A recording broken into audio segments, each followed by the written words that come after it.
श्री शिवाय नमस्तुभ्यम दोस्तों, हर हर महादेव।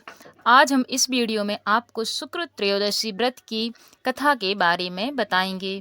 शुक्र त्रयोदशी व्रत भी सोम प्रदोष के व्रत के समान ही है। इसमें श्वेत वस्तुओं का इस्तेमाल किया जाता है, जैसे कि खीर, चावल।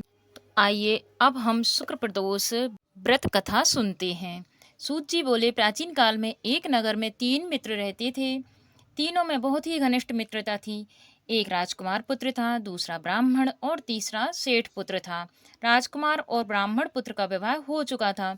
सेठ का पुत्र का विवाह होने के बाद गौना नहीं हुआ था। एक दिन तीनों मित्र आपस में बैठकर स्त्रियों की चर्चा कर रहे थे। ब्राह्मण पुत्र ने नारियों की प्रशंसा करते हुए कहा, नारीहीन घर भूतों का डेरा होता है। सेठ पुत्र ने यह वचन सुनकर अपनी पत्नी लाने का तुरंत ही निश्चय कर लिया। सेठ पुत्र अपने घर गया और अपने माता पिता से अपना निश्चय बताया। उन्होंने बेटे से कहा, देखो बेटा, शुक्र देवता डूबे हुए हैं। इन दिनों में बहु बेटियों को उनके घर से विदा नहीं करवाया जाता। जब शुक्र देवता उदय हो जाएं, तब तुम अपनी पत्नी को उनके घर से विदा करा लाना। लेकिन सेठ पुत्र अपनी जिद पर अड़ा रहा और नहीं माना और अपनी ससुराल पहुंच गया। और उसके सास ससुर को जब उसके इरादे के बारे में पता चला तो उन्होंने भी उसे बहुत समझाने की कोशिश की, लेकिन वह नहीं माना। अतः उन्हें मजबूरन अपनी बेटी को विदा करना पड़ा। ससुराल से विदा होकर पति पत्नी नगर से निकले ही थे कि उनकी बैलगाड़ी का पहिया टूट गया और एक बैल की टांग भी टूट गई। पत्नी को भी काफी चोट आई, लेकिन सेठ पुत्र फिर भी आगे बढ़ने की कोशिश करने लगा। 2 डाकुओं से भेंट हो गई और वह सारा धन धान्य लूट कर ले गए। सेठ का पुत्र रोता पीटता अपने घर पहुंचा और घर पहुंचते ही उसे सांप ने डस लिया।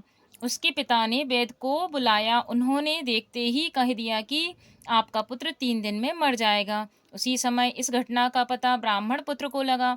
उसने लड़के के पिता से कहा कि आप अपने बेटे को पत्नी सहित बहू के मायके भेज दो। ये सारी बाधाएं इसलिए आई हैं कि आपका पुत्र शुक्रास्त में अपनी पत्नी को विदा कर लाया है। यदि वह वहां पहुंच जाएगा तो वे बच जाएगा। सेठ को ब्राह्मण पुत्र की बात जच गई और उसने अपने बेटा और बहू को बहू के मायके भेज दिया।